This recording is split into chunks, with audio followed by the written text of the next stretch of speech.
I pretty much forgot what we were doing, Laura. Forgot right in the setup. So let's just start over real quick. Say what's up to Andrew. What's up, Andrew? I know you love all my cussing videos, you cocksmoker. All right. Anyway, enough bullshit. Probably don't let your kids listen to this because that's just the way I talk. Sorry. So we had laid out on the chart. We zoomed all the way out, looking at the bigger cycle, so we could kind of look and real quickly go through. So it would be as quick as this. I'm just looking and I'm like, okay, there's the lowest low of ever. There's a potential spot. And if you look at the volume down below, man, it really ticked up. So when it started falling off this cliff, that's pretty much where it ended at. So could it go there again? I mean, I'm looking at it building up and dropping down, possibly. But this is weeklies, we're just looking at like spots where it could go, places where it could trend change. Right now, kind of started off, there's where it starts at. It builds up, it ramps, there's its tops. We're not trying any overhead really right now. 1, 2, 3, these were all are where it could go before. Then when you start talking about overhead rest, we could play a bounce in between these. So let's just go back to that. So you charted this spot being the low, this spot being this little box right here. See that spot? See that spot? So all those years after it came up and came down, this is going to be an area too we're going to plot a little something on as well. Drop a little line on and check out, and then we'll talk about that in a minute. But for now, you know what? Let's just make it super quick. Make this super easy. Because there's already stuff on here. Come here, bastard. Ah, there we go. All right. No. Gotcha, bitch. Ah. All right. So we'll just start dropping lines again. So let's say that you open this chart up and you're like, oh my God, GE. Ooh, it looks so wonderful. What do I want to do with it? And you're scrolling through, right? And you look at like your 1 minute where it's at, and you look at your 5 minute where it's at, and your threes and your weeklies. Mine are set up to short trade though and find things that I want to trade pivot to pivot. That's why I have, EMAs and SMAs, and they're set up the way they're set up because I trade very precise sections of order flow. A lot of times you guys are going, oh, it's long, it's all day. And I'm still short, but most people are under the impression that, let's say it started at $16 today and it's going to run to 18 and you guys are all long, and that's cool. But I'm still short. It doesn't mean that I'm short at 16 and that at 18 I covered and I'm a fucking idiot. It means that I watched it do something like this, like right here. It's at 16, 15, whatever on the 1 minute. And I, see it starting to double bottom. And I'm like, okay, cool, it's going to go up. I'm still not going to long it because I don't know where the rug pull is. I don't know how far it's going to go. But I start looking for overhead places where, it could turn out. It's kind of a shitty example because, it's 20 cents. But let's just say like we were looking at this chart and we are like, where's a spot we could, try to short at? Well, it starts consolidating, legging up, and it kind of spikes out here and comes down and gets around, that 50. And a couple choices. You can get short early and hope that it doesn't hit this and bounce off of it. Or you could try to take it short back to, say, VWAP, So, I mean, there's very little sense there. So I wouldn't play this. But when these spreads start being $1 or $2 in between each other, of course I'm going to take them because they're going to bounce around to each other. Like, that's just what happens. So you start looking at the 5 minute. So this section of flow is the same section here, but on a smaller time frame, smaller candles. So you're looking, there was the real bottom. This is kind of ABCD. We talked about ABCD, starting ABCD up, right? So on the 1 minute, the 5 minute, the 3 minute, we'll even look at the 15 minute. You're looking at fast drop here. A few candles, boom, down, and then a lot of candles sideways, a little bit down, but it's slowing down. You're getting narrowing range bodies over 1-2 days, right? So this is looking bottomy in this. If this was all you looked at, if you never looked at another time frame, you would get duped and go, man, this is the bottom. And it might be. I would be looking for this to find support with moronic bulls that are like, oh, it's the trend change. It's gonna go up. Well, it's probably gonna go up to 1650 and get shit on because the 200's at 1650. Over here, it's at like 1625. Down here, it's a little lower, but on those on the slower time frames. But on the bigger time frames, let's wind it up and see when it does bounce off this little shitty bottom. Where's it gonna go? Where could we go to? Oh my God. Well, what do you know? 1650 on the 30. 1650 is the 50 on the 60 minute, and the 200 we were watching before now runs up to 1750. Well, lo and behold, on the 23rd, where did it pop up to? Right to the fucking test of that and going down. So while you guys might have been, long here off that scoop, I'm trying to get short, like maybe in here, and I covered that, and I didn't make very much, but I'm just watching this wind up because that could have been the break. But most likely, I figured it would go to here. Did it go here on this day, this day, this day, this day? Nope. I'm stuck watching it. But I'm also shorting these and watching it come up and tap off those 20s because it's still in a downtrend. It's staying off of those, right? So this is like more of a day trade. And I'm going to play these ranges. But if you were to look at a big time frame and think about how safe you really were, like what if you got short right here, and you just held it for a couple days? Well, you're super safe. But what if you weren't looking at these and you saw this and none of this over here, and you were like, oh, it's winding up, and you weren't really aware of EMAs and SMAs and how they generally make a stock react on a very short cycle of the leg. Let's say that you got it right here and you're like, oh man, I'm going to do so good. I'm going to be rich. And you get in a car accident and knocked in the fucking head. And this thing is going to be like a year later, you're going to wake up. Well, let's look and see where it could go in a year from now. Well, you look over here at the weeklies and let's say you bought it at that 16 spot off the dip. But when you look at it coming down, it could bounce off this. But if it doesn't reclaim that 34 area, 32s, or even the 24s, most likely that's where it's going to deflect right there off that 200. So you wake up a year later and guess what, man? It could be down here at that low of 610. And anything can happen in time, which is why I don't swing or hold things long term. But I still am respectful of where it could go because there's also market makers looking at these things at night going, hey, man, we have $100 billion. We're Goldman Sachs. We're Citadel. We're whatever. Our job is to make money. Well, they don't look at this 1 minute shitty time frame and go, hey, how can I scalp these nerds? That's actually E-Trade. E-Trade has an algo that runs that basically scalps the daily. And you can kind of see that, and that's where the chop boxes come in, or like accumulation boxes. And I linked you some videos on that. You'll be able to see that kind of stuff. Just thought maybe I should check sure it's recording. Okay, yeah. All right, so video's a little longer than it should be, but I wanted to give you some context of what I'm looking at and why. So when we get ready to decide on a chart to go fast and lay some stuff out on, we got an idea of what we're going to do. So we look at GE. Over here, you've got your regular, and it's after hours, so it's not as much, but you've got all your depth, right?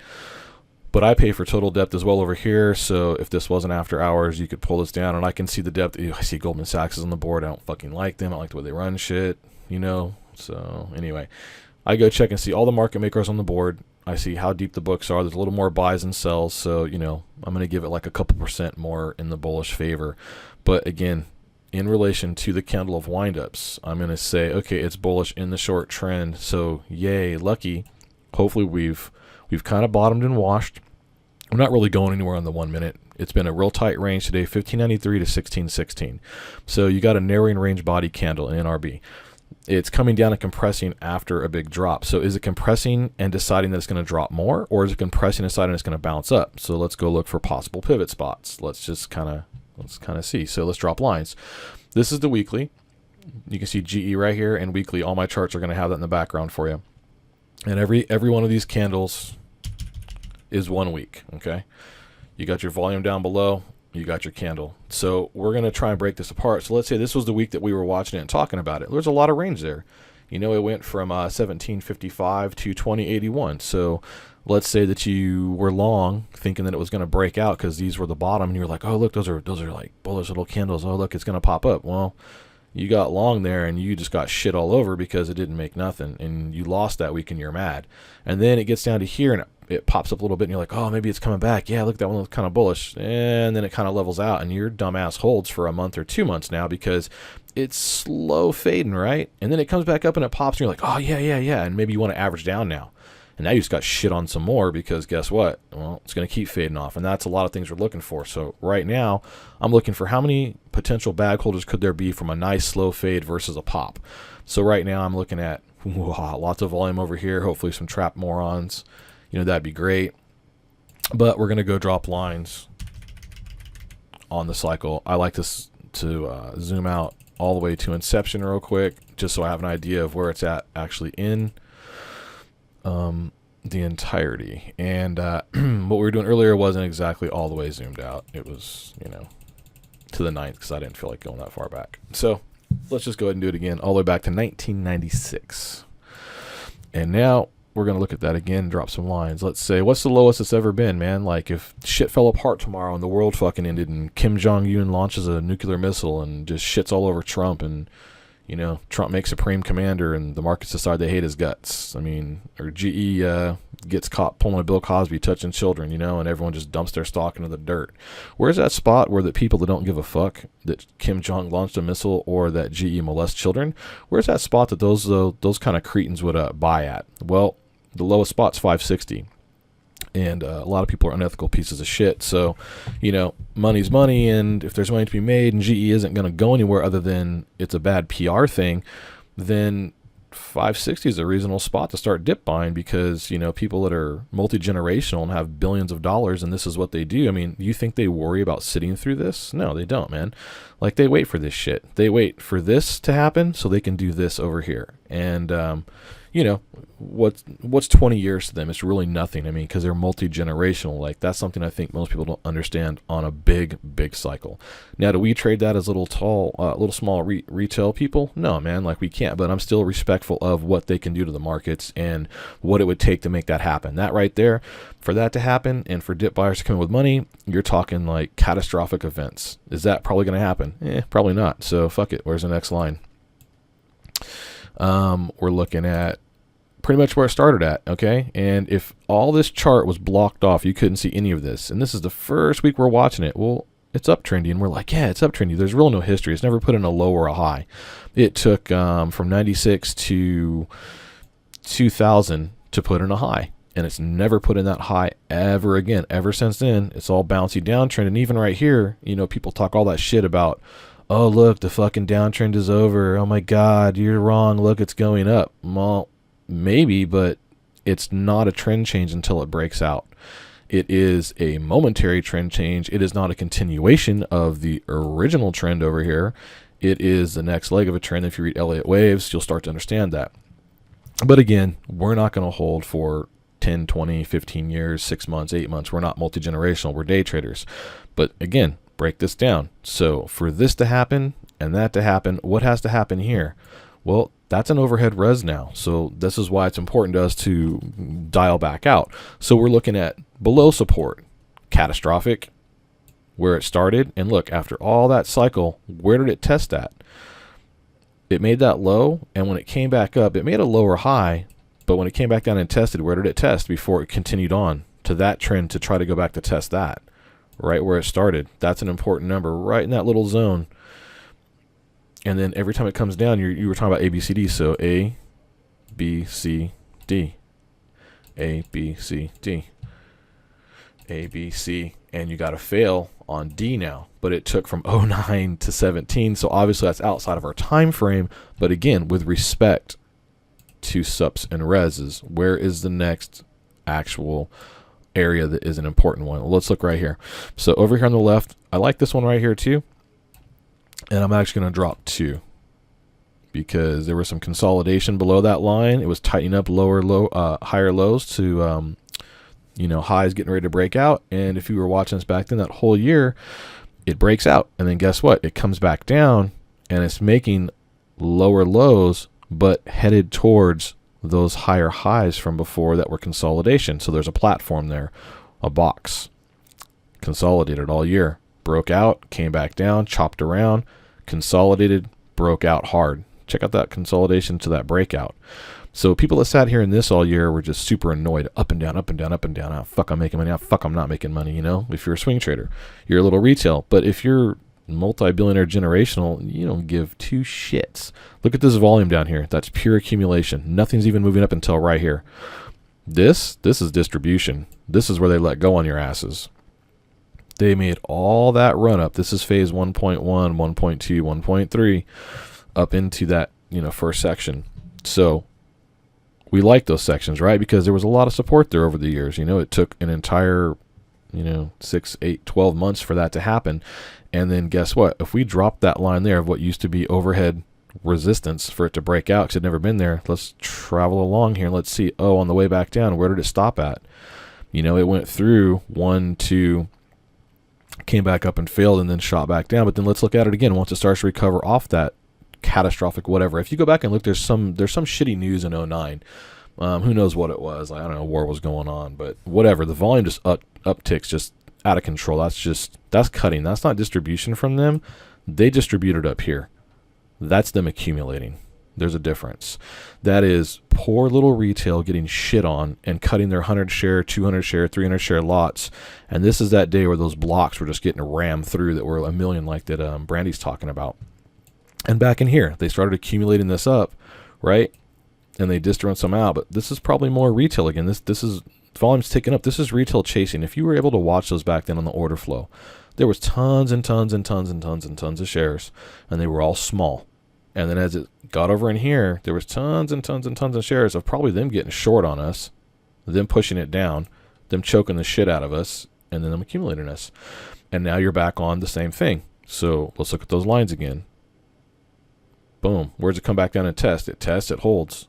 Goes up, doesn't make a new high yet, comes back down, it holds. This is trying to get range traders in here again. And this is where we're going to look for a trade, because now you've got volatility from pivot to pivot, things that we can work with, because they're working on a much bigger cycle than us. We can only eat the fucking crumbs, and it's simple just to accept what you are, small. And it is what it is, dude. So if you accept that you're small and you might get between 10 cents and $2 on the right setup days, then it's a whole lot easier to be realistic with your price targets. So now that we know that that was important, guess what? Now it's important again. 1440 is an actual real number. So it's 1350. And as we dial down, get a little closer. But for now, let's drop the next one. Where was important on the left side of the chart? Where's the next place that it popped up to? I actually like both. I'm going to drop both, because it just shot through. There was never even any retest there. It never retested that breakout. Boom. It just broke out up to it, consolidated, broke out again. So I like that. Where are we at on this side of the chart again? What do you know? Right up in here, that was an important area. It was consolidating right there, trying to go lower. It couldn't. It pushed up. It broke down. This is that spot where they decided to run the chart on you. They're accumulating. They're accumulating. They're accumulating. They're accumulating. See this right here? They're distributing on you. And this is retail still chasing. Chasing is a retail out distro into you. And this is retail getting ready to cut. And the volume ticks up and down it goes. And where's the accumulation spot for big places again? Here, here, here, here, and here. So you're at a spot of, it's hard to pick, are they accumulating, are they distributing, and who is doing the accumulation distribution? You've got retail, you've got algos, you have market makers, and then you have private money funds that actually are market makers, like Citadel, Goldman Sachs, and places like that. And then you've got totally private people that just have tons and tons and tons of money that they're a private market maker, dude. Like, you'll never even hear about them. There's some guy in Japan that made like $170 million last year. Nobody knows who the fuck he is, but you let him get on a board and he will wreck you. You just don't know when he's there, because he's not tag attached like Citadel or whatever. He's a private citizen, and he ain't filing no fucking I own 5% of things, because he ain't buying like that. He's buying and scalping and moving around. Like, that guy's amazing, and most people will never even hear of the guy.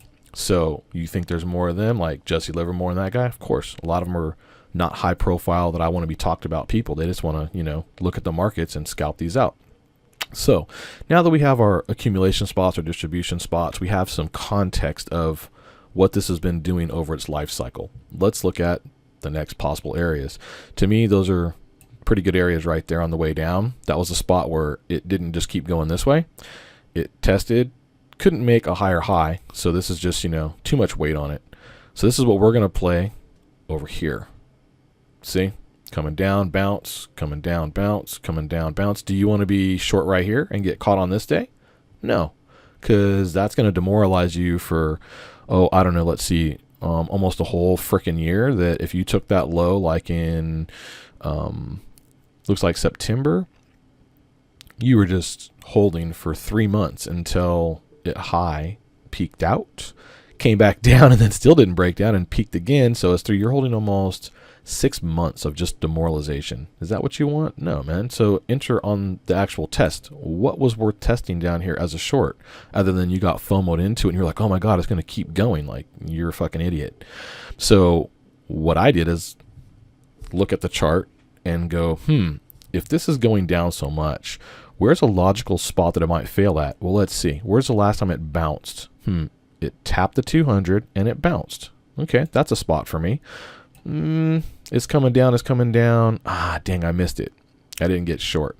Where's a spot I might want to get re-short at? And if I missed a trade entirely, who fucking cares? Because I don't want to get trapped in that bullshit from chasing. So I go, next time it comes back up and test this 200, that was a bounce spot before, so now it's overhead res.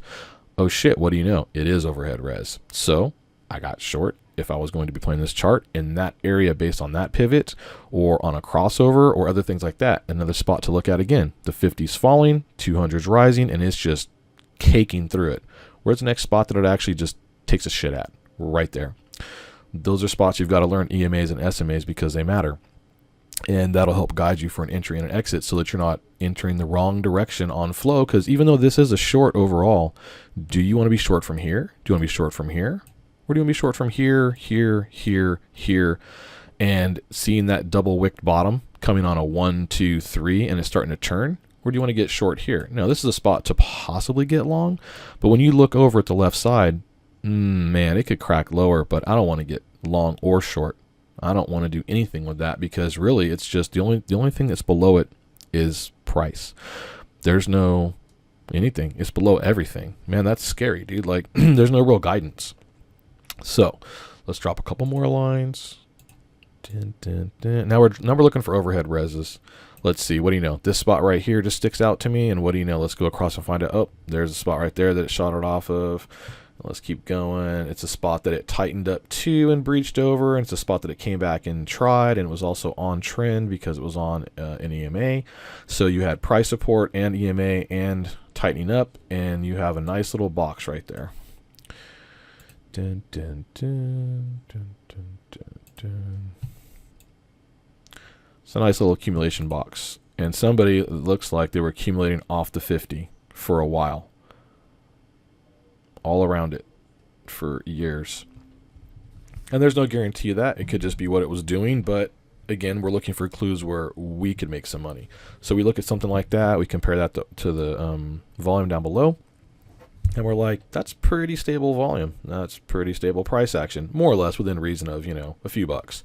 But more or less, it's not looking like a drop off a cliff or a straight down trend or a straight up trend or a straight, real nice trend. It's consolidating. It's possible. So to me, that's a very big overhead res spot that I'm going to watch off this next bounce because somebody accumulated for a long time. But I do see the pops right here in the volume down below. And I'm curious about that. It looks like more accumulation. They just really didn't let it go. And where is that? That's super interesting to me. So I want to tick that one off. And what do you know? It's 1920 on the accumulation. I don't really see a lot of distribution just in here just yet. But it also came back up and tested that right there and pushed it back down. So that's a little bit of phase right now. Let's drop time frames because there's enough of the overheads.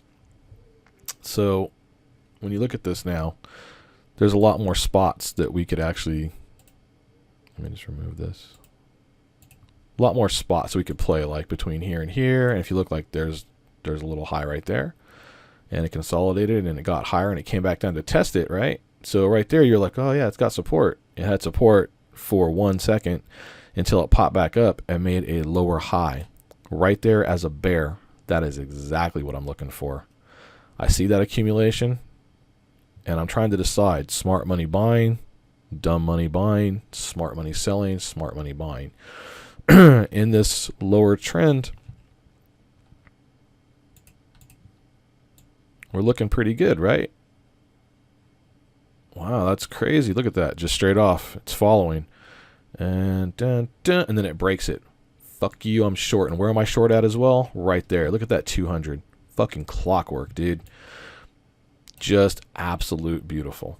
That's a great spot to watch. So when we were looking at this and stocking it down, this is still too many months though, right? So screw that. Let's drop down to something nicer. But this same pattern you can find on dailies, you can find on, weeklies, you can find on whatever's. It'll give you a range to play with.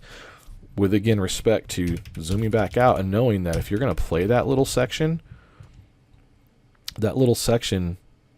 might look like that on daily candles, but on weeklies it might only be, a huge pop for a second. So again, let's drop down like a 60-minute. Now it starts looking a whole lot more choppy. Now look at the differences in ranges. Whew, that's sexy because we want to get in and out in a day. Where's the volatility? Well, was there any volatility on these 2 days? No, that shit sucked because look what it was doing. It's coming off a top to a bottom out spot and right now I would want to play a bounce, right? But as a short, I don't want to get long. I don't give a shit. And people might go, oh, look, man, it might go back to 1920. That's great. So off this dragonfly looking little, doji down here, this nice little pin stick with lower wick, I don't care if it goes to 17. I don't care if it goes to 20. I'm just going to sit around and wait, dude, because this is what I'm looking for. I'm looking for it to hit something that I know overhead should deflect it. And that's all I want to trade. I don't give a shit. I don't care if it goes back to 100. I don't care if it goes to 100 from 16 right now, because I'm going to get short right here if it fails it. And I'm going to cover probably at the 50. I would have covered right here. I wouldn't have waited that long. I'm not going to act like I top and bottom stuff, because I don't. But I want nice, safe money. So let's drop down. Let's just keep drilling into time frames. Boom, boom. And I like to trade 1 minutes with respect to everything else. So we're going to pull back a little bit so we can see things. And you'll see our bigger lines. Because I haven't added any new ones yet, right? I'm just respecting that great big weekly, daily trend of things that I saw. Now I'm going to look for a section of order flow that I like. All right, so we're talking about on trend, on trend, on trend, moving itself up. What are we on the 1 minute right now?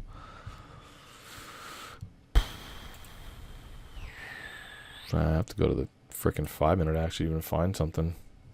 Yeah, okay, so 5 minutes a little bit nicer. Slowing down, slowing down, slowing down. Bottoming out, consolidating. And it can hit here and consolidate and fall apart, but I would just watch that because I'm waiting for a reclaim of that 200. See that 200 is pink right there? Pink, pink, pink, pink, pink, pink.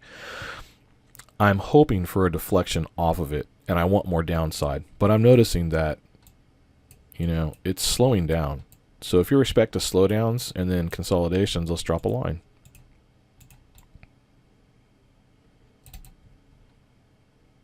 One, two, three, four. There's a better chance, given the cycle that it's in, that it's going to pop a bit. But is this going to trend change and go all the way back to... Hold on, my computer's a little slow. Is this going to go all the way back to 35? No, man. We were just looking at that candle on these 1, 2, 3 candles right there. So where's the best it could possibly pop to? Maybe 1920? Awesome. So let's look at those areas. 1780 off 16. 16 consolidating over here. It tests 1778. It consolidates again. So here's what I want. I want to see this consolidate and breach through that 200 like it did last time. I'd like to see big block buys, and I'd like to see it run up to 1778. And I want to watch, guess what? 1778 to short, back to like 16 possibly. That's $1 or $2 safe for me. Let's look at an even bigger time frame. Let's just say that I'm watching 1778, and I've opened my mouth, and everyone's like, oh, man, it went to 1778. Oh, man, it got through it. You were wrong.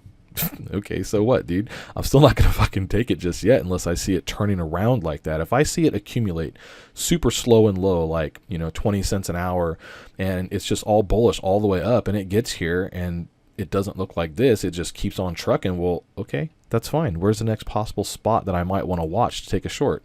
1920 for sure area, because that was top out. 1939s. Now I'm going to drop actual specifics all the way through, everything that was important, and I'm going to watch them real close all the way up as they reclaim and test each one. So you'll just kind of have to go along here for a second, look at these, and there's a spot that I like right there. Up, over, slips it, recovers it, bounces it, cracks through it, becomes overhead res. So to me, 1845 is actually super detrimental. If it gets past 1778 and hits 1845, there's a good chance I'm shorting that from 1845 to 1778. I'll cover 1778. I'll wait to see if it decides to wind back up. And if it does, I'll sit there and I'll see if it recovers 1845. If it recovers 1845, I'll check in on 1865. And if it recovers 1865, it's reclaiming overhead res and spots that were a problem before. And I'll just sit there and wait. Just wait. Be patient, dude. There's plenty of money on this. There's $2 on this chart, to play with. So let's look at if it didn't recover that and it starts to deflect, right? So if it deflects off 1845 and I cover 1778 and it makes a little shitty bounce and it fails, okay, I'll get reshort. And if it hits 1778, I'll probably hold through that for the test, and I'll wait to see the next spot that I might have to cover at as a bear. The next spot I have to cover at as a bear is right here with respect to that. Popped it up, and I don't want to get caught in a 20, 30, 40 cent pop. That's ridiculous to me. So I'll respect that spot. I will cover ish 1755. I'll watch it, depends how fast it's moving. Context is everything. But for the most part, I'm also looking at volume down here. How much volume was there in that day of that consolidation? Not much. So do I really respect 1755? Not so much. But I am going to have some respect to 1725. Why? Because right away, without even looking to the right side of the chart, I already knew there was going to be a problem. And there's the problem right there. And there's the problem again right there. 1725 is the spot that I'm going to have to cover out at, and I'll have to wait, because that was a spot that accumulated over a long time, and it sent it up to here. Now, as a bear, what am I really hoping for? I'm hoping the market maker comes in, props that at 1725, maybe even dips that shit down a little bit to like 1701, gives it a whole dollar test, and just soaks the fuck out of every bear. Just absolutely, just no matter what they do, just buys it all up. Fuck them, shit all over the bears, right? Well, it holds, and it sideways trends for a little bit. And every bull's like, oh my God, it's the bottom, it's the bottom. But the goal for that market maker is to fucking smoke those bears and use them as early fuel to bring in bulls, to use them as early fuel to what? Shoot that back up to retest 1939 so they can distribute into your ass and keep ranging it. So for me, whole dollar mark, you got some bear traps, whatever, that would be great. That's an ultimate play for me, because I'm going to sit back and wait, because I know it's a short range play for a market maker. It's not on the big chart, it's on the small chart. You got different size market makers and different goals. They're not always out to run a multi-generational, chart run. That's somebody else. You're talking smaller office market makers. But that's the range you're looking for to play. Now you have all these points to look at. And you're like, oh, there's so many freaking lines on the chart. There's so much. Not really. I mean, you're looking for a 200 SMA hold on a time frame, and maybe you flip to another time frame and you go, okay, so the 200 on that overall on a bigger chart was falling, turning, right? And holding right here. And again, on the other side, when it popped back up, it hit that. And a lot of people that, probably got trapped, and they were like, oh, look, that's where it turned last time. Yeah, it didn't. And now it's just narrow, choppy range. Do I want any piece of that realistically in that 16 to 1650 range? Nope.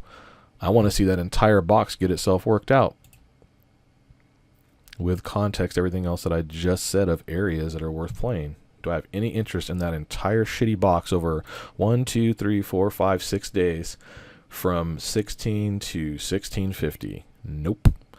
But when I was watching this shitty box to find out if this is going to be the double bottom to that and then a pop back to 1939, which is probably where it's going to go, as I saw it rising up here and I saw it fail that spot that I had ticked off from price action, of course I would take that short, because that's a proper short. This is not a proper short. That's not a proper short. This, a little more advanced skill. You got like a 50 SMA there. Like then you're playing for 50-50 gamble. It's in a downtrend, on a trend with news in the background that sucks. And it's respecting every time it taps an overhead SMA and an EMA to get lower until it doesn't. Well, if this is that time that it doesn't and your little ass gets kicked, it's going to run up and cost you a couple bucks a share if you have bad habits of not cutting right away. So that's a 50-50 play. Now, if you waited for the confirm and you saw, let's just zoom in on that. So this is zoomed in now. And what you're also going to see is that section was after hours and before hours, right? That drop was at 6:30 in the morning on 315,000 shares. That's a fair drop. But the guy that got short right here, these guys all knew something, right? And the guys that bought long, they all got molested. And there wasn't many shares, 60,000, 4,000, 3,000. But somebody somewhere was looking at this and they're going, I'm going to play the reclaim of the 50 and the continuation on. And somebody else went, I'm going to play the confirm of it breaking down. And it popped over. It got weak. it tested it, and then all of a sudden everyone and their mom went, oh shit. So hopefully right here what you had was a fair amount of bulls that were watching us go down and go, I don't want to get caught in this. This is bullshit. They start selling off, and bears get with them. Okay, at this point you've got some dip buyers, but why do you have dip buyers? They're not bulls, dude. Like that 1, 2, 3 fat bars, that's bears right there. That's bear cover, right? Just bear cover. And then as you have that start to happen, that right there, that's bear cover. There's not a single bull in the world. There's not an EMA there. There's not an SMA there. There's not a fucking thing in sight for anyone anywhere to have to go, oh man, I think I want to get long here. This is a good idea. That's stupid. And what you have though is that's a lot of profit for some bears. They're going to have to take it. Pre-market's almost over with. Who knows, there might have been some news right there. And if you scale the chart to different time frame, there might be an SMA there. But there's not a good reason for bulls to buy. At that point, if you're a bull buying that, you are a chaser. Because when you scale these charts back out, that's just bullshit. There's nothing there for you to buy. There's nothing there on the dailies. There's nothing there on the weeklies. So you're a dumbass if you're buying that. And that's what I look for too. I look for dumbasses buying. I look for it in the order flow, and I go, oh good, we have dumbasses. Like, that's going to be beneficial to me. That's a lot of advanced stuff right there again. But you're just looking for entries and exits on very, very, very short time frames, right? So those are your basics. Those are areas like that right there. So if you look on the higher time frame, you got a bull. Flag not in for shit, man. I didn't even find any on here. Well, pretty much anyway, you got a bear flag here. It bear flags up, and look where it bear flags up to. Like I said, right there. So that confirmation from off that high, that was shorts getting short on a 1, 2, 3 lower high. They were confident. They took it pre-market. They covered it. They popped it in the covers. Some bulls chased it. They got fucked. It came down. People were like, oh, look, a higher low. Yeah. And where'd that higher low pop to? The 200 overhead right there. And what happened? Every fucking bear that has any brains at all, that's not a total dumbass or a fucking rookie, went, hey, look, it just bounced off 1778 to the overhead res. And yeah, I'm going to take this short. Fuck it, because look at this. Oh, yeah, I'm going to take it short. I can take it short here, here, here, because that's not even narrowing range. It's not even slowing down. This is the first spot right there. It starts to, and even then, man, that could have kept going. But that candle right there told you probably not. See that nice green one right there? That's a good indication that we're done. We have to be done for a little bit. And while it might pop up and it might fail due to bad news, context, who knows what else. But as far as just the chart, you see some nasty bottom wicks, you know that there's bulls buying or there's bears just covering out more than there's going to be any more selling. And again, that is where it changed. Great. I'm watching that again. Do I want to be in this box? Nope. I want to watch this box. I want to watch where this goes. I want to see if it goes to here and starts on again. And if it goes on again, I want to get short probably at that 50. That would be interesting to me. But not with the context of these candles and that drop before it. Like, it just doesn't work that way. So now you're watching it build right there. You're like, oh man, short said you can get short at the EMAs. With context, again, look how it's building up. No, you're going to wait. Now it's on top of EMAs and it's reclaiming them. Well, now we're on looking for what EMA is left. Oh shit, there's that 200 again. Wait. That is the only next good spot because that is the next lower high off a failed bounce. And it went there. So you're probably going to get a nice double bottom. I have to go look in the encyclopedia charts, but most double bottoms, they are equal to 100% on top of whatever the center bounce is. And again, that's just technical bullshit, self-fulfilling sometimes. Sometimes it's because a market maker does it. Sometimes it's because there's a bunch of technical analysis people watching it. And it doesn't always hold true. It's just the percentages that generally that's what happens. So on generally, that's what happens. Am I going to hold and go to sleep for a year? No. I'm not going to be like, oh man, somebody told me that center bounces, they always go, that plus 100%. Well, what if it goes 50, man? Like, what if it goes 75? Like, respect where it stops at. You start getting top wicks. That's where dojis come in. You start getting top wicks and things telling you like it's not going to last and complete the chart. Well, then you just fell into that. This chart is 100% right 70% of the time. And the other 30%, it just doesn't work. Well, welcome to the other 30%, dude. Like, don't be a dumbass. Like, have respect to the percentages that a chart works and the percentages that it works better in context, the background of the overall market, of Kim Jong launching fucking missiles, of there being a Bill Cosby problem or anything else. Look for areas that are going to run and ramp that past and through EMAs with vigor, with the volume down below, because something happened outside the control of, if the market was just normal and there wasn't dark pools, there wasn't cheating people, and there wasn't pieces of shit playing technical against us, like, that's it. But those are your main spots. Look for places that are safe entries and that are logical exits, because everyone else is looking at this shit just like you, going, hey man, where's a good spot to get short at? Oh look, I see a bear flag. Oh look, hey man, I might want to get short at that 200, and if it breaches through the 200, where's the next one I want to get short at? Probably the 20, this blue one. And hey man, if it blows through that, I'm super interested at this crux of 1845 and the 50, man. That would have been the next logical spot, and that would have been magic, because hey dude, it gave you 50 more cents to get short on, and that would be beautiful. But had it went out that far, it would have been a different bounce. So anyway, that's another thing too. But those are the basics of how you're going to look at support and res, how you're going to drop lines on lower time frames. You're going to look at your EMAs and SMAs. You're going to look at accumulation boxes, and a big thing too is look at stuff over time. How's it moving? On this daily, man, it just looks deadly. You're like, oh man, yeah, I'd totally get short on that. Oh, this is going down over a year, dude. And there's in between, there's bounces. Like, again, if you get short here and you had to wait for a whole month, man, you're gonna get demoralized. Like, that's ridiculous.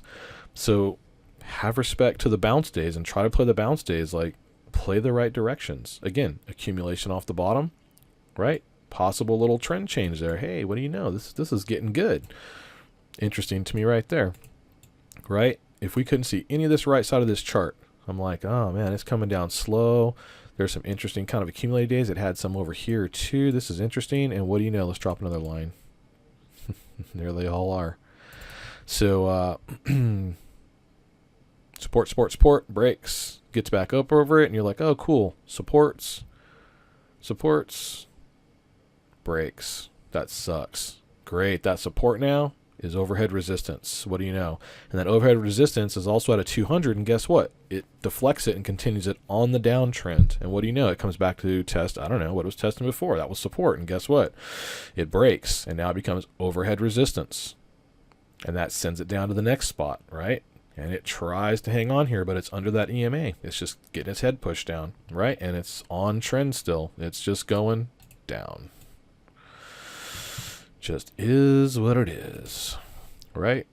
And let's even drop lines. Where do they even test back up to? It's like clockwork. Pinnets, fake breaks, head shakes, head fakes, right into 200s. If you were smart, that head fake didn't head fake you, because that 200, it's just too good, dude. It's just too much. There's just no way, man. Like, that's like fail breakout. And the second that fails and breaks out, I'm cool. I'm cool with taking it right back to support and covering there. Right? There's like $1, maybe 50 cents, like whoop-de-doo. But on this one, there's a little more and a little more. And that's just kind of how you drop support and res. Old resistance becomes support. Support becomes resistance. They flip around. You see them all over the chart, right? And this was accumulating, and you're like, oh, that could be the one, Shark. It could break out. Yeah, it could, dude. I'm going to sit there and eat popcorn, because that box could break out. Who says it won't be a trend change? Who says they don't cure cancer that day or fucking land something on the moon, dude? Like, I don't know. But I know that right now it's in a fucking downtrend, and it would take a lot to, bring that out. And even then, I want to short it here. I want to short it here. I want to short it there.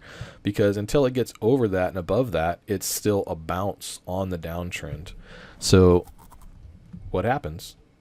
Below, tries to bounce. Now that is overhead resistance, makes a new low, tries it again, overhead resistance, and it meets an EMA. I mean, it's just too much, dude. The more things you can line up on multiple time frames between SMAs, EMAs, the overall trend, and the cycle leg, right? Because if we go back again, well, what do you know? It's still in the downtrend of the cycle leg. But that little box is what we just looked at right there. There was money in that box, dude. There was a lot of money in that box, but that's super choppy. You have to really be realistic about how much is there in that box inside the bigger cycle. Well, is there any chance that box is going to be the box that changes the trend? Yeah, okay. Maybe, but not realistically, dude. Like, it's not coming in succession after these candles of sideways possibility of consolidation and then it goes up. No, it's coming in a sequence of candles that are getting their ass kicked, and they consolidate for the next leg down, and then they consolidate some more, and then they just get their ass kicked. And now we're in that consolidation phase again of these boxes, and that's what I don't like to trade, because here there was $3 a range. Here there's 15 cents, 20 cents, and when you scale all the way back out with respect to the weeklies, we find out that that's a choppy spot. Here, here, here, back at inception. It's at a spot that people had to wait an entire 20 years to come back to test. Okay, well, I want to see what people are going to do with a spot at $16 after 20 years, man. Maybe this is that spot where everything becomes magic in it, and this is that, you know, bounce and higher ABC. Maybe this is that spot, because realistically, if you were to say you were playing ABCDs over the life of forever, realistically, 1, 2, 3, 4.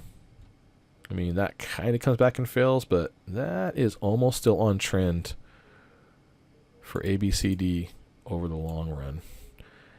Minus it's very, very shitty, because realistically that is a break, and that should be where it is if that was higher lows. Right? And even there, when looking at that, that's on trend, that's on trend, that's on trend. That's a break in an accumulation. That's on trend, that's on trend. That wedge broke.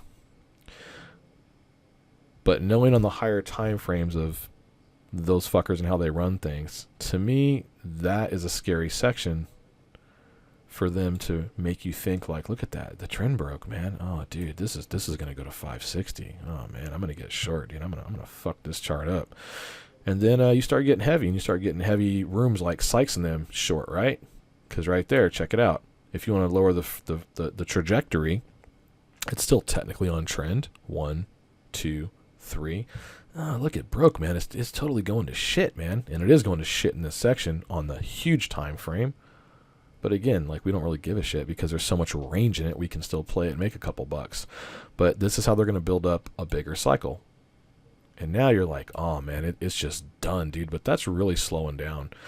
That possibly and probably is the next bounce towards 32s,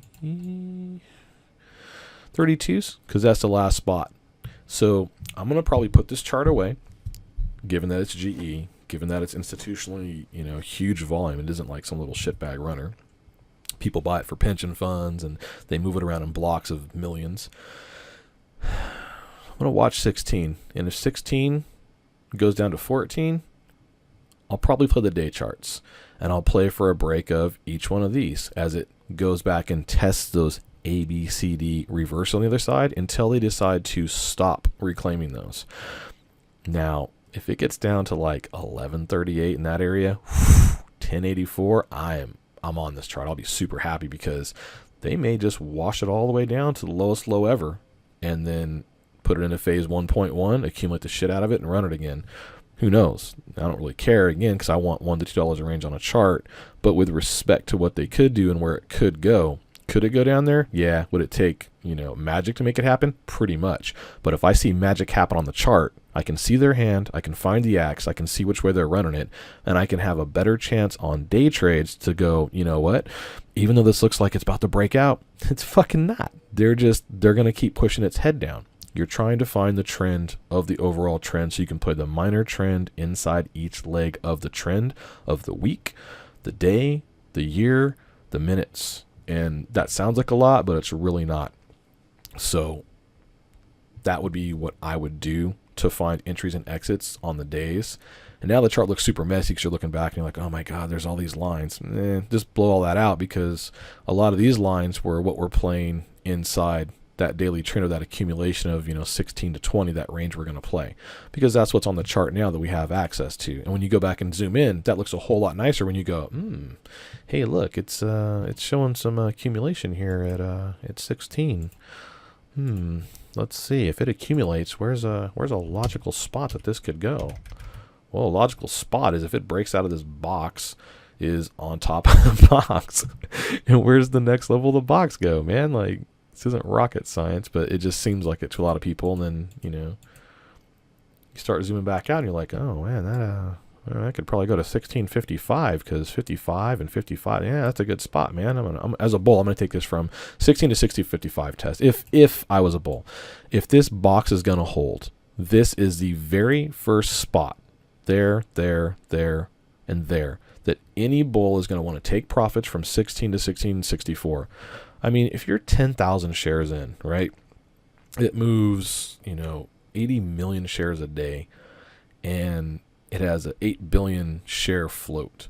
Dude, 10,000 shares is a joke to most of us. 10,000 shares accumulated off this chop box bottom, and you have to sit on it for only 1, 2, 3 days. And you're just looking for a simple test, right? You're not looking for like mad buku bucks where people are always talking that shit. I'm not in this for pennies. I'm in this for dollars, shark. Well, whatever, dude. Do what you want to do. But when you're looking for a day trade and you're a heavy trader and you got, heavy hands, 10,000 isn't even all that much, right? In comparison to this chart, because heavy hands run million block shares. But there's a good chance that if you buy 16 and it's not breaking down, there's a baby ABCD here, right? And it's slowed down. And you're like, ooh, man, this is where brother was talking about shares matter on risk. Well, if you've got a lot of money and you can afford a 20-cent stop loss to make 60 cents, right? It's a good trade, 3 to 1. You might lose a few $1,000s, and to a lot of people are like, fuck, that's so much money. Well, to a guy that has millions of dollars, losing $3,000 on a fucking trade is a scratch, dude. Like, it's irrelevant. So they might go in 10, 12, 20,000 shares on this reclaim right here at 16, man, and their stop loss is below the box. And they're pretty much just counting on it going to 1664, and they're going to make, $6,400. Now, again, that's not a lot to them up or down, but when they're doing this on multiple trades and across, 40 or 50 charts, and this is like, what play is available right now to who? Okay, right now to who is heavy hands, because that's the chart, that's the volume, that's the backdrop of it, that's the context of this chart. As a small guy, are you trying to lose, 20 cents to make 40 on something like this? That's possibly the way? Probably not, dude. Wait for a better setup, dude, because if you lose, 10% of your account, that's going to hurt you. It doesn't hurt them. It's not a lot, because 10,000 shares to them is not a lot. They're wallet padding $10,000 at a time up or down. And then when they see something like this, those guys are pushing in 100,000 shares. They're going short, going, yeah, cool. I'm going to take this from 1780. I'm going to hold it for a week until it fucking chop boxes and washes out. And I don't even care about this. This isn't the box. They're going to see this and go, maybe I should cover. But look, hey, there's the retest. I'll hold again for another couple days. And they're going to hold for a week, 2 weeks, 3 weeks. And they're going to wait until they see like a real good sideways consolidation. When they do, they'll cover. But that's when they're covering 100,000 shares at $3, $4, $5, $6. Those trades pad their wallets for a long time, so when there's nothing in the market to play, they can play this piece of shit, and they can go, 60 cents on it. But for us, like 60 cents is a lot. And again, I don't long, so it's hard for me to really give you guys any kind of solid advice other than what I'm looking for and at. I'm looking for this to short. I'm looking for that move that just is taken off and then pop parabolics into something overhead that I can get into. I'm not interested in this. There's no money for me. I'm going to get my ass kicked. I'm actually pretty good. I could make money from there to there because, I see that VWAP coming. I probably would have waited for the VWAP and I probably would have missed this, but I definitely would have been interested at 1664 because that's that spot. That's that spot. And do I really feel like that is trend changing? No. And guess what? For me, I risk a lot. Sometimes, I lose a little bit because it does break over and it goes 15, 20 cents and hits my stop loss and I go, whatever. And it turns right back around and goes down. But a lot of times it does exactly that. If you can get short on this one right there, it's going to come down. It's almost going to shake you out. Let's look at that box. Because that box, right, it's weakening up. You've got a little something there where it tested and it was bought up. But that's all pre-market. That's all algo bullshit. That's all not real. That doesn't count for dick, really. So I don't really care that it hit the 200 and they're trying to wind it up and make it break out. Well, they tried to make it break out and it fucking sucked. And it was even on trend and it was following these. And it was like, oh man, it's looking like it's going to go up.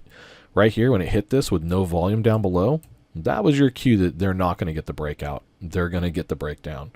So volume and context, right? Well, it fails the overhead reclaim. It fails that EMA. It fails VWAP. It gets accumulated for a second and holds up with some covers at the 200. And guess what? Look at that candle right there. Boom. It's right before open. Still no volume. Why? If everyone's so confident that this is just going to fucking blast through and bounce off the 200, where's the volume? It's nowhere. Where does the volume come in at as soon as 930 hits? Snap. And it follows every single line. This one would have scared me. I would have covered that one. Like, realistically. That was my first cue that could actually consolidate and bounce off. And I would actually be scared of that one. But that's what most bears were thinking when they saw this one after 1, 2, 3, 4, 5 fat bars. And again, in context, this is only a few cents. But a lot of times when we're playing this is a few bucks. So this is just the best context I can give you right now. Would I have played that for cents? No. But this is the same style of chart I would play when the stop's a little wider and it's more like $1. But I would cover that, and I would wait to see if it's going to reclaim and shoot through sideways. When it hits this, it doesn't even get close to it, and it starts falling, I'm interested again. I would probably re-short off this candle. When I saw this one, I'd start to get worried again. I'm a little greedy sometimes. I would wait for this retest when it didn't hit that and take off, because it's just not really showing any higher candles yet. It's still, it might be green, but it's a little below, you know, the tops of the other ones. But the wicks are warning me like it's getting close, man. Like they're getting covery. Okay, boom. Now you get this green one. That one just totally engulfs that one. The volume's there on it. To me, that was probably your cue to cover. This was, you're getting close, and it could be. This is yeah, I'm done, dude. Like, that's too much of a drop, and it's too much of a pop. Now, a lot of people will hold, and they're like, oh, wait, I'm going to wait for that retest. And they do. And guess what? It comes back down, and you're like, okay, it might continue on the trend. The second it holds that right there, I'm out. That's it. The second it reclaims this, I'm out. I'm gone. I don't give a shit. Like, there's no reason to hold. And right there, that's the reason why you get the bounce, because every smart bear is going, fuck that, I'm out of here, dude. We're all out of here, and we're looking for this now. Now I'm looking for top wicks that are like failing, and I'm looking for this area to short. Look for this area to short. Well, look what happens. Oh, man, it doesn't make it. And you get a whole lot of shorts right here. Fucking huge volume. They go, oh, look, it went nowhere, man. Let's get short. And they got trapped. And they doji trapped, and they trapped. And guess where it does go? All the way back up to that area that I would be interested in shorting had it just shot over in like 1 or 2 candles. Sloppy, yes. Wound up real slow over time. Nope. I was interested in that if it would have hit it way back here and went because that's more realistic. But when you start getting slow and low winds, man, there ain't no reason, because look, it's going to wind and grind all the way back up to test an overhead res. So again, where am I looking at the short again? In overhead res. I'm drinking beer and eating popcorn going, oh, look, I reclaimed VWAP. Sucker. Oh, look, man, I might be interested. I reclaimed it, sucker. Oh, look. Wow, I'm really interested. That is a spot right there. Let me watch this order flow on the chart. And I'm looking down here going, that's weird. No matter how much they give it, it just, there's all these wicks, man. It's just not going there. Hey, let's give it the 200. Now I'm really watching the 200. I'm putting my beer down. My popcorn's on the side. I'm watching the volume bars, and I'm going, all right, are we going for a new high? Or is this it? Well, it's on trend to that 9 EMA right there. Look at that. Just it never breaks past it.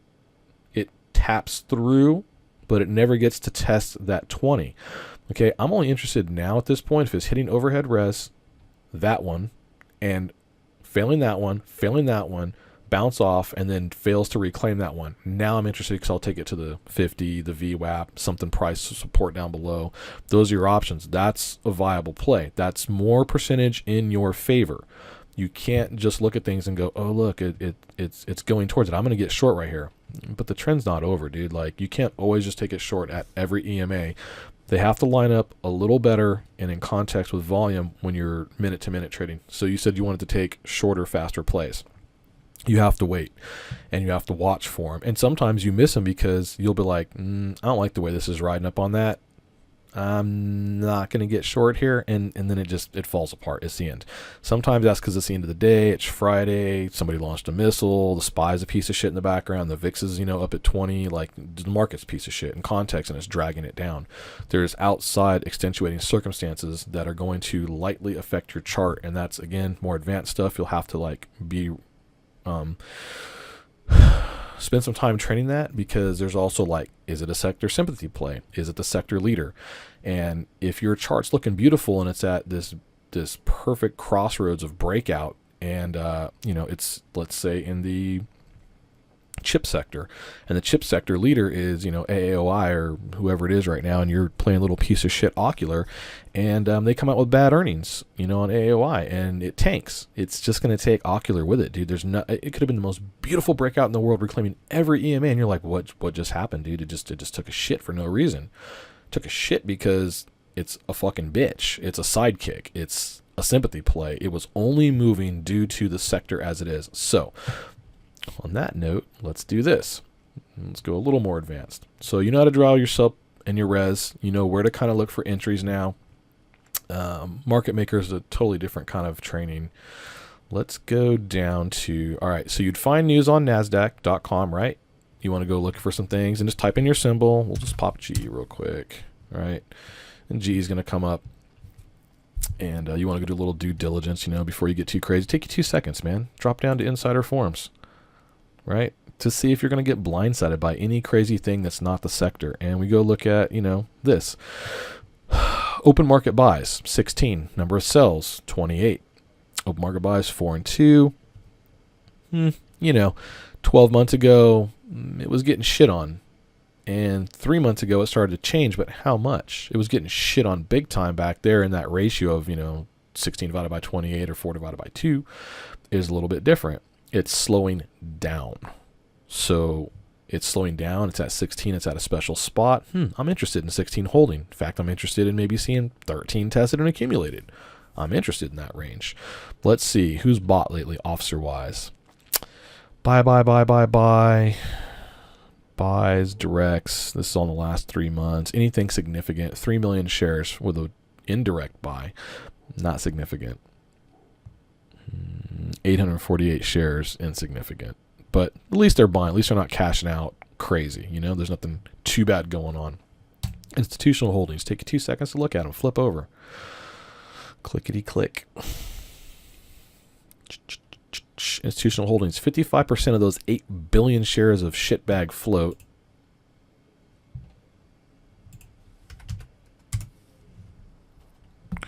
Right? Shares float, 8.66 billion. 76% insider, institutional owned. Insider actual owned, 9%. So basically, insiders own jack shit nothing that's not institutional. Institutional doesn't give two flying fucks about the company. All they care about is making money. So if they can run a chart, they will. And it just is what it is. Are they profitable? Income, 7.56 billion. How much sales do they have to make that happen? $123 billion. That's pretty bad. But are they profitable? Yeah. What's the book share value? Really irrelevant at this point, but you're just curious because some people use this shit. So it matters like 3%, 4% in your overall, analysis. $8 is what it's worth. They have cash on hand of $4.46 per share. So when we talk about that spot where it dipped at 5, would 5 be that absolute bottom buy spot even if they were Bill Cosby touching kids? Oh yeah, $4.46 is the number because at that point, every dollar that goes below that, they have more cash on hand and the company's even worse. So what does it matter? They're in the fucking green no matter what you do. So, cool. Let's go look at... nothing else realistically is relevant. None of this RSI shit. None of else matters. I do look at the beta to see how much volatility there is to see if I'm going to get a decent range. 99's pretty stable. There's not a whole lot of shit going on. So basically it's winding slow and low either direction. Let's go look for upgrades of any kind. January 23rd, 18. What do you know? Neutral. January 22nd, downgrade by B of A. They count. UBS, fuck UBS. Who the fuck is UBS? Man, Uniform Bank of Switzerland or some shit. I don't know. You have to go look that stuff up. Buy neutral, but no rating. So you got two neutrals. Back in November, though, Deutsche Bank, they're kind of somebody a little bit.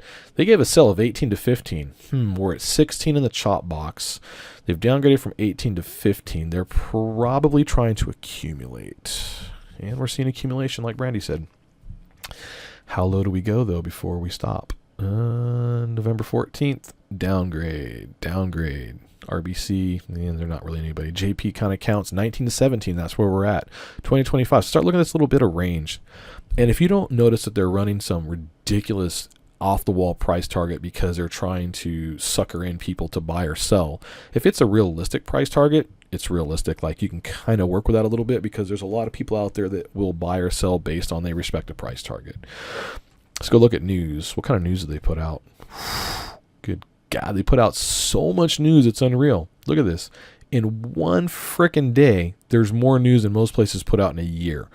Let's see. Earnings.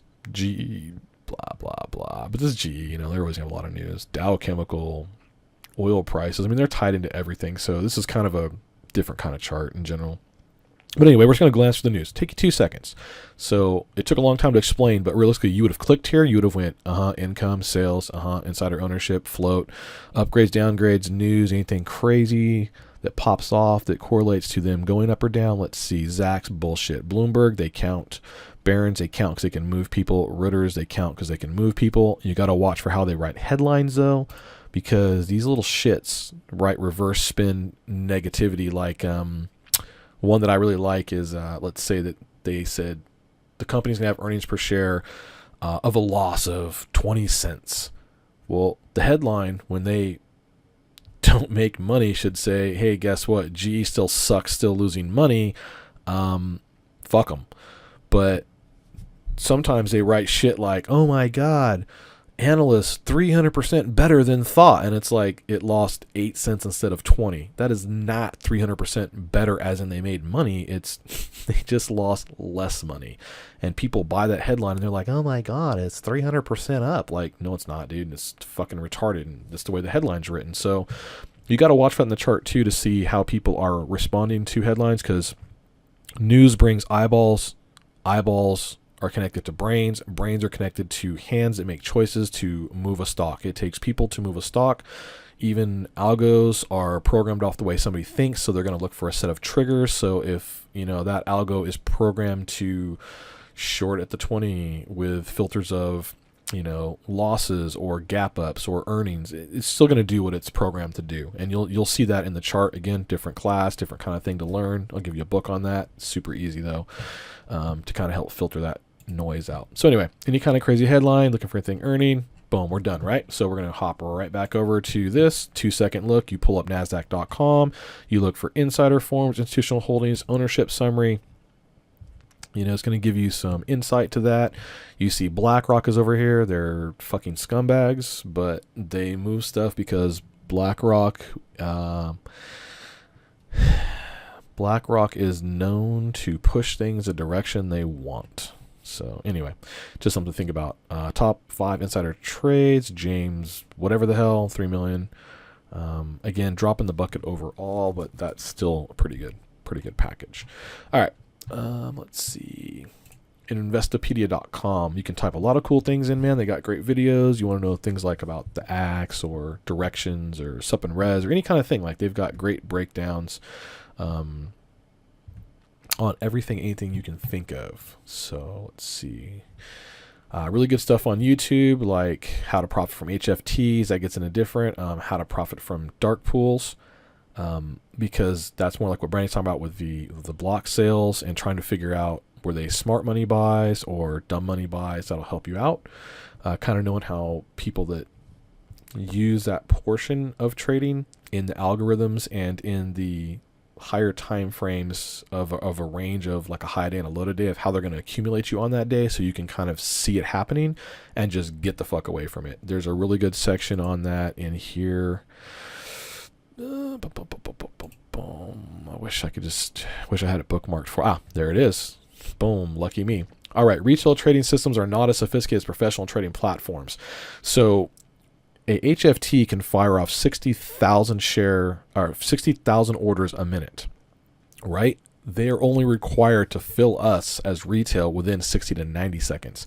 So when you take a mathematical equation and they plot every trade, this is a trade, this is a trade, this is a trade, this is a trade.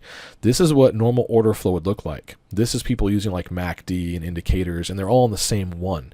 These are dark pool, right? They look very different when plotted on things. And a lot of the algos are set up to look at it this way, to choose what they're doing based on if they see this, they know that they're accumulating off the backside slow and low. They're smarter than us. They have better knowledge than us. These are guys that go to like MIT, Stanford, and their whole thing is like number theories, psychology of the way traders trade, and knowing that when it comes out of this pattern, that if it's looked like this for 3 days, that it's going to go fucking 47% up. They know this shit. We don't. They have this stuff plotted down to a T, and that in turn again makes retail look at that chart and go, oh my god, it just popped $3, let's chase it. And that gives them something new to plot and mathematically look at, because one moves the other back and forth again. So they really keep a tight knowledge on staying ahead of what each pattern does to people based on all the filters of like context of the market,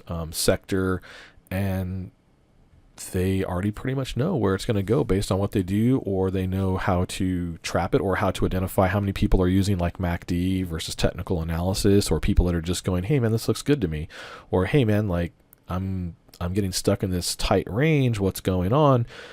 Well, that's not even people, it's just someone accumulating, but they also know that that accumulation means something. So the more you study on those kind of things to know what all the patterns look like and why they look like that, the better off you'll be the next time around you see that pattern, to identify it quickly, drop lines on a chart, look around and go, yep, this is a good entry or exit from this point to this point, I'm in and out, done.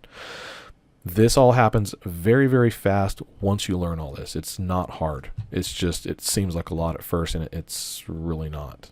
So identify your acts, identify who's buying and selling, identify who your heavy market maker is, pop over at night, run your scans. I'm lazy. I don't want to go do all this shit. So you said, how much of this do I do anymore? Not much.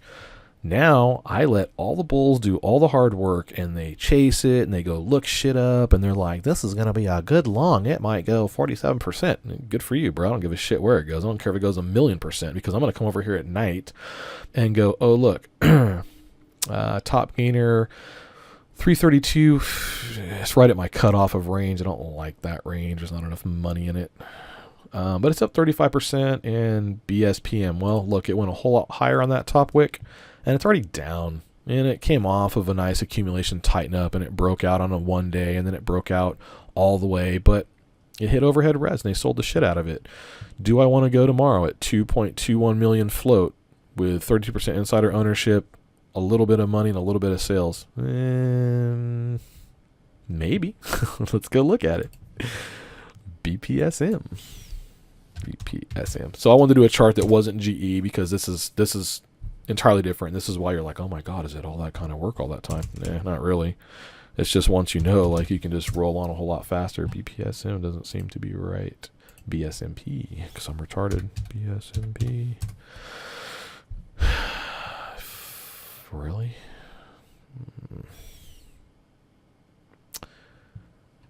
BSMP. Oh, BSPM. I'm really fucking retarded.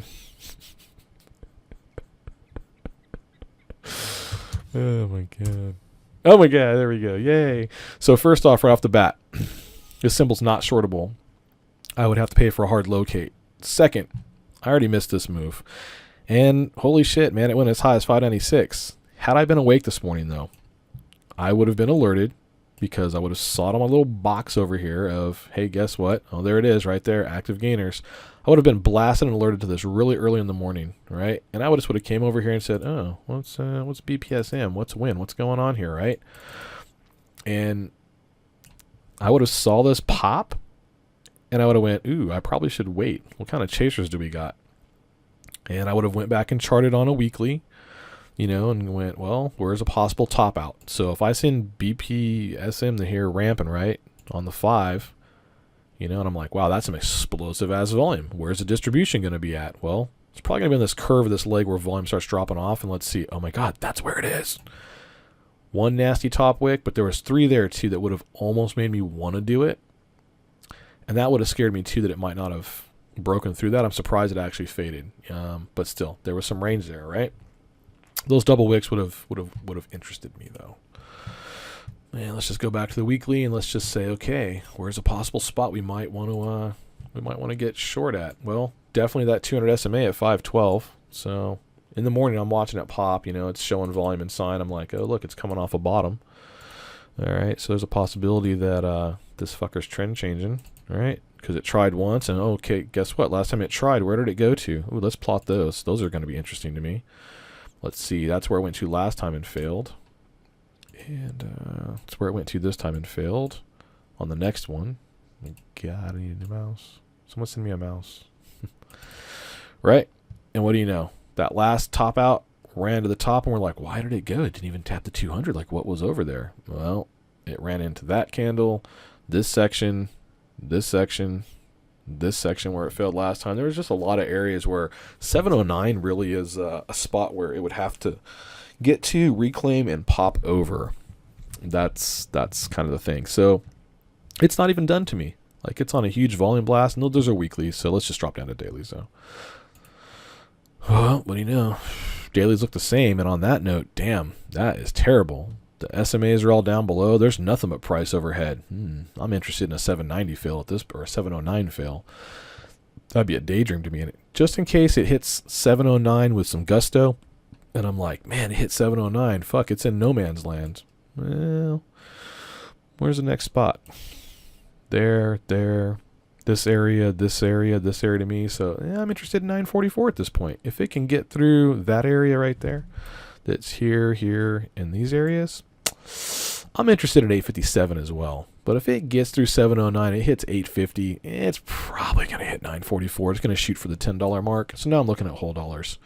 I'm like, what if it hits 10, man, and they cure cancer, bro? Like, where could this chart really go, man? Like, how good a news could this company run? What do they even do? Because I don't even know. 1099, oh man, I'm really interested in 1099.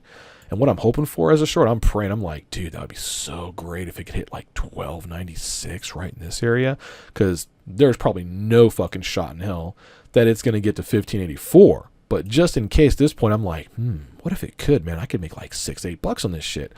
What do they do, man? Let's go see. BPSM. Ooh, they're drug manufacturers. They could do it. What's the news? December, underdeveloped opportunities by Biostar. Man, they haven't had news since December 29th. Let's see. December. Crazy. Oh, it's on a technical pop. Nothing more. That's it. There's no news. There's nothing you can find. You might want to look a few other places because caveat Finviz is not the best for news. There might be a little something, but on this tighten up, you think there would have been something yesterday or today. Just feels like looking at the volume that it technically just pushed over. People were watching this going, ooh, it's tightening up. They were probably watching on ascending triangles or something. It's a technical break. There's not a whole lot of reason for it. And it's 2 million float. Whoop-de-doo. Is there any news at all? Nah, not really. In fact, it's such a shitty fucking stock. There's not even price targets on it. Maybe they're going to get bought out. Maybe somebody knows something. At 2 million shares, I don't know. But how many times did the float rotate over today? What's average daily volume? 118,000. Volume today was 17 million. Let's see. What's the chance that shit's going to continue to 7, 9, 15, or 20 with that kind of volume? How many bulls would have to buy at how much money at 17 million shares at 15? And then hold it. And why would you? What have they cured? What have they done? What are they worth at all? Anything? Their book share value says 13. Cash on hand is 15 cents. Something's wrong. I might want to go look at this real quick and make sure there wasn't some kind of filing, right? Because that seems super weird now. BSPM Pharmaceuticals. Take 2 seconds. Drop some lines already. We're looking. It's running right now. It's building up while we're looking. Institutional holds are low. No buys and sells from insiders.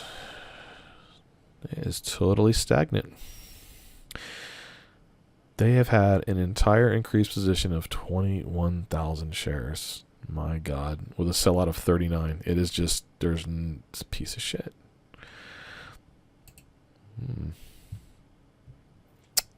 Better look at SEC filings real quick, just in case there's something we missed.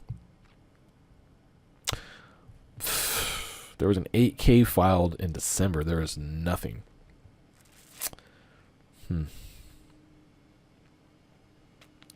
Puts it at a 50-50 trade. No reason for the run, or we can't find it, but there's always a reason. The only thing we can point to right now is that it's a technical breakout. And how much could that actually last? I don't know, man. But when we look at all the things from pre-market, where did it go to? Up in 6? What were we talking about would be ultimate spots to watch at? 660, 709. And it came all the way back down to 320.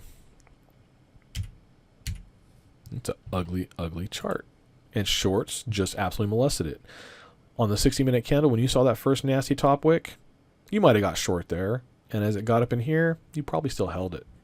Because realistically, it probably wasn't going to run. And when it started to come back down there and you were like still not in the thing, and you went, I don't know, man. And it went all the way down here and you're like, oh, it could maybe run. And when it got up to here and failed to make a new high after these candles, you definitely got short. And that's where the break happened. Early shorts, bull chasers, confirm. And just drop down time frames and you'll start to see it. It gets more and more realistic. Because it's up at this point 300%, dude. Like, people want to take profits, man. Like, who the fuck wants to hold something that has no news, no catalyst, and or at least not one that everyone can see, right? So right here, you've got probably a lot of Momo chasers. It hit scanners. This is probably an off-the-scanner chart. Some early people bought who knows what, but it moved it, and it just built on itself, and it built on itself until it hit profit taking, and then it hit bears, and then it just faded off. Will this probably bounce again tomorrow? Yeah, probably. You know, it looks like it might go back up to maybe VWAP. Who knows? Like, maybe they come out with some news tonight. Who knows what they're about? But look where it did stop. It hit that 200 right there.